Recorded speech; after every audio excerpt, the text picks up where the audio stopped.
Hi, I'm Mike Yannessa, and I'm very excited to host a new show on the PCTV Network called Car Stories. Because a lot of old cars have great stories that go with them. But I'm going to need your help to make this show a success. I'm going to need your stories. I know you have them. I know there's stories out there, and you need to get them to me. I'll give you some contact numbers. wheelsinmotion@aol.com is the best place. You can email me your story, and I'll get back in contact with you. I'll give you my phone number, 610-326-4221. You can contact the PCTV Network at 327-9682 or 327-9620 with your stories. So we need your car stories about local history, local car clubs, old cars, motorcycles. I'll give you an example. I know a lot of our viewers cruised High Street, and I know there's plenty of video or Super 8 movies out there of cruising High Street in the 50s, 60s, 70s, pictures, anything like that. I'm sure you'd like to, the rest of our viewers to see, and it would be interesting. That's what's going to make the show good, because it's a live show on PCTV every Wednesday night at 8 o'clock. The first Wednesday of each month, it will be live, and I need you to call in. I need your stories. The next show would be August 1st. So that gives us a whole month for someone to come, email me or contact me with a car story. And out of that group, I hope there's a bunch of to pick from. I'll pick a story, and next month we will do that story. And I want to tell you a little bit about myself. My name is Mike Yannessa. Like I said, I have 2 automobile repair shops in Pottstown. The name of the company is Wheels in Motion. One is at 8th Street, and one is at the former Dame Chevrolet Body Shop on Jefferson Street. And we offer a large variety of automobile repairs, body work, mechanical repairs. I've been doing this all my life. Graduate from Mr. Roski's Auto Shop in Pottstown High School, and I've had various businesses in town over the years, but the 2 businesses that I have now are my latest. We have a large repair facility to handle all your automotive needs. We do restorations, we do new cars, we do old cars. So that's a little bit about myself. And I also do a show on TV. A good friend of mine, Ralph DiStefano, was on a show, Wheels Along the Road. It's on Berks County TV. And Ralph, I guess it's about 5 years ago, had asked me to do the show because he was in poor health. And unfortunately, we lost Ralph a few years back. So anyway, I do a show on Berks County TV called Wheels Along the Road. It's sponsored by the Pottstown Museum of Historic Vehicles. If you ever want to take your family, take your friends, it's not just about cars, it's about local history. Take them over to the Pottstown Museum. I have a folder here, if we can get our camera to zoom in on it, about Pottstown, the museum. It's an excellent place to take your family. Very educational, and like I said, it's not just about cars. Once a year, they have a great show on Labor Day weekend in Pottstown called Duryea Days. Again, a family show. There's about 500 cars. They have clowns. They have old pipe organs. They have good food, and I highly recommend it to everyone to attend. Even if you don't have a car, bring your kids, bring your wife, walk around. And then they have shuttles at that show to take you to the Pottstown Museum to see the cars. And like I said, the atmosphere and the history in that building. It was the former Pottstown Body Works, where they built bodies for Army vehicles, milk trucks. Again, we have a lot of automotive history right in our area. Back in the day, Pottstown, Reading, Pottstown, you would not believe the amount of vehicles and vehicle parts that were produced right in our area. So it is a rich area for car history. So I know there's stories out there, and that's what we're trying to do with this show. Bring it to TV to share with all of our viewers. So that's a little bit about me, a little bit about what I do. Each week I'm going to or each month when we record live, I'm going to bring stories and facts about cars from, like I said, new or old. Tonight, I just want to talk a little bit about literature on cars. When you own an old car, it's very important to get the literature for the car from vendors at flea markets, from the internet, not only the original literature from the automobile manufacturer, but period books like hot rod magazines from the 50s or from the 60s. Whatever year your car is, you can kind of specialize in that. And I have some books here with me tonight. We get our camera to zoom in and show just a couple of them. I can't show them all. But this one here is a hot rod magazine. It's from 1954. And the articles and the advertisements in here are just priceless. I mean, it talks about hot rods of the day and, like I said, what was going on when your car was new. We don't realize that these classic cars are 30, 40, 50 years old. And back in, when they were new, it was a whole different world. There wasn't, computer cars and cars that we have today that are so sophisticated. It was the very beginning. This is the September 1954 Motor Trend. Just to give you an idea. So if you have a car from the 50s, you want to pick these up at flea markets or the internet, or if you have a car from the 60s, I have a pretty good collection of old magazines from the 50s and 60s, and you can reference these magazines for information about your car. So I highly recommend picking this kind of stuff up. This is a cool one. Carcraft, 1959, and it shows all the custom grills and the custom stuff. And it's just really cool to read these old books because it kind of deals with the same things we talk about today: gas mileage, the price of repairs, the price of maintenance, and highly recommend it. Another publication I recommend is Hemmings Motor News. Hemmings Motor News has articles about classic cars.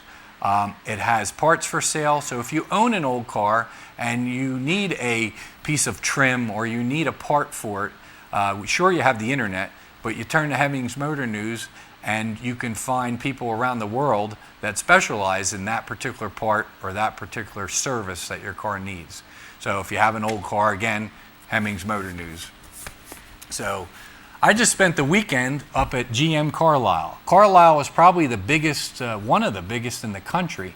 They have several shows a year. They have Spring Carlisle, Ford Carlisle, GM Carlisle, Corvette Carlisle, and throughout the summers, I think there are about 8 shows.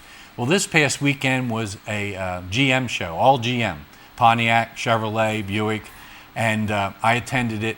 I recently purchased a local car with a great story. I'm not going to share that story tonight. I actually am doing that on PCTV and eat one story each month about the car. But it's a 59 Chevy. It was bought new at Kaiser Chevrolet. It spent its whole life in Pottstown. And I pulled it out of a long storage and got it running and got it cleaned up. And I took it to GM Carlisle. And they gave me a spot in the building because the car is just so nice. And a total surprise to me is this gentleman came and talked to me about the car. He said, "Do you mind if I step in and look at the car?" I said, "No." And he came in and he talked to me for about 15 minutes and he said, "I got a confession to make." He said, "I'm the judge and my job is to walk around and find the most original car." And he goes, "This car wins hands down." And it makes you feel good because I really didn't expect, I wasn't in a judged category. I was just there for display.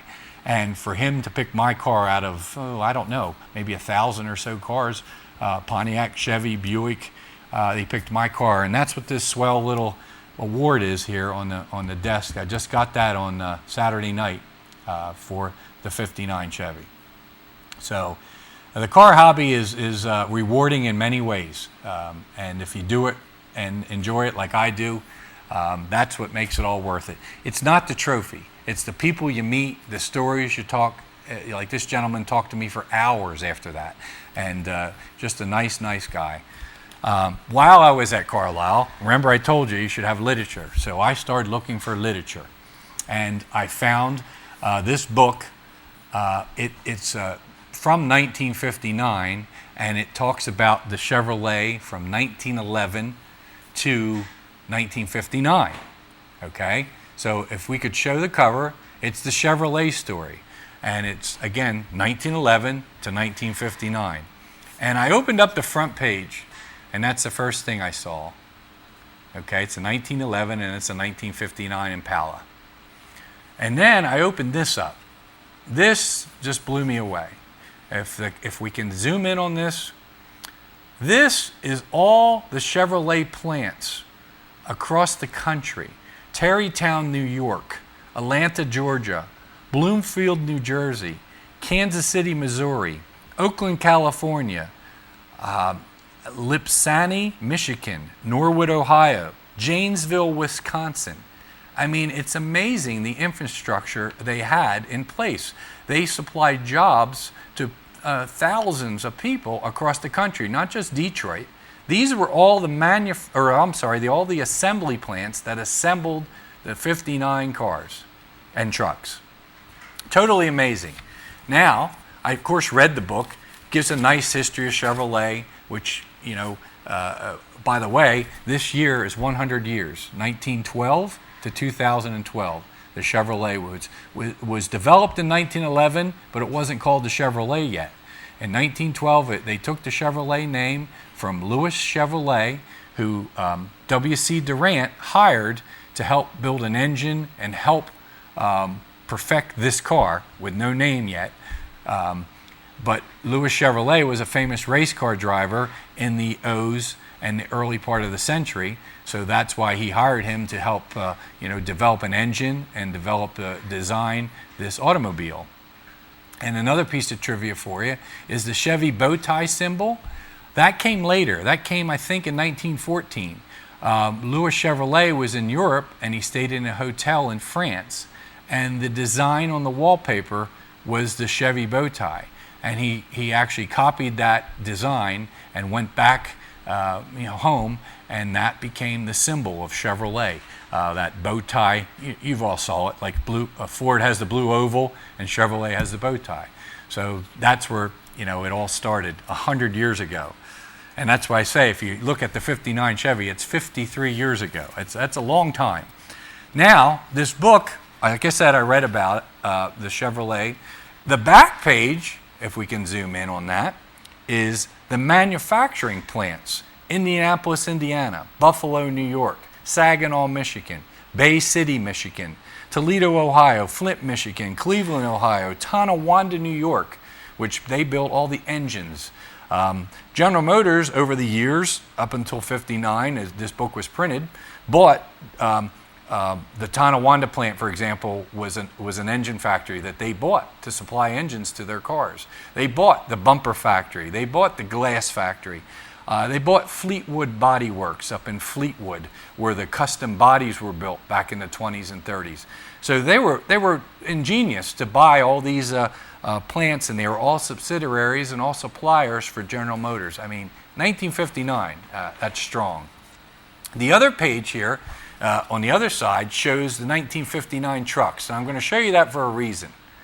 Okay? There are the trucks from 1959. And the bottom truck here, look at that. That's the tractor trailer. It was a 59 Chevy truck. Now remember that picture, because I'm going to get back to it. I got to find the spot here. This book shows in detail from the very beginning of the assembly of a 1959 Impala. Look at the workers, the manpower. Up in the corner there, you can see the guys pressing hot metal and turning them into fenders. To your right is all the rear end differentials lined up, the rear housings being built at one of their parts plants. All this stuff was done at different plants across the country, and then they all got delivered to the assembly plants that I showed you at the beginning of the book. And it goes on and on here, showing the men, and a lot of women worked back then.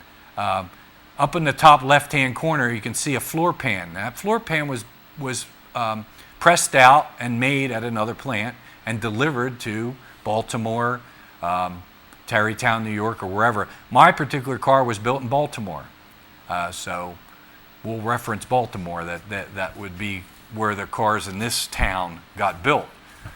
close by. Nowadays, there's only a few plants across the country, and they got to travel thousands of miles to get to their destination. Where back then, they had so many plants, they could serve Philadelphia, they could serve Chicago quickly.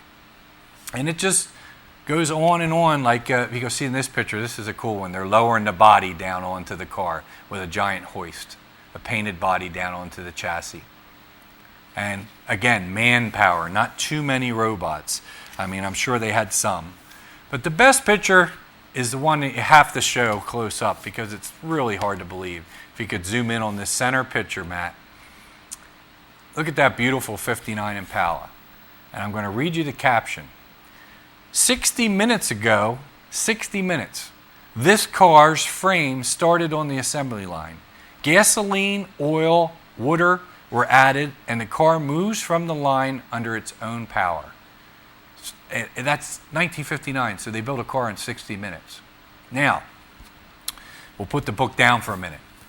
All those assembly plants that I talked about will go to Tonawanda, New York, because they built a lot of the engines. There was 2 plants, Tonawanda, New York, they built all the high-performance engines, and Flint, Michigan built the non-high-performance, the low-compression 2-barrel engines in the 60s. In the 50s, Tonawanda, New York built most of the engines.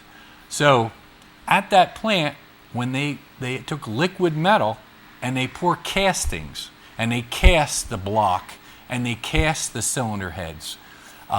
The distributors, the voltage regulators, the water pumps, the fuel, everything was date coded. It was date coded, like for example, the block. They changed the date code every day. Sometimes they even had first shift, second shift, or third shift when the block was cast. That was their way of tracing and keeping quality control up. And also proving that it was original components for that car. You hear that today, if any of you car guys out there always hear numbers matching. A numbers matching car is more valuable when it's original than a non-numbers matching. And the way you can prove that is you go through and you research the numbers, the casting dates, the distributor number, the alternator number, the starter number. It's a very complicated process, but if you can prove that, it makes the car that much more. Like, we'll use my 59. The 59 does not have the original coil. It does not have the original master cylinder. So I'm going to search for a correctly cast dated master cylinder and coil for that vehicle.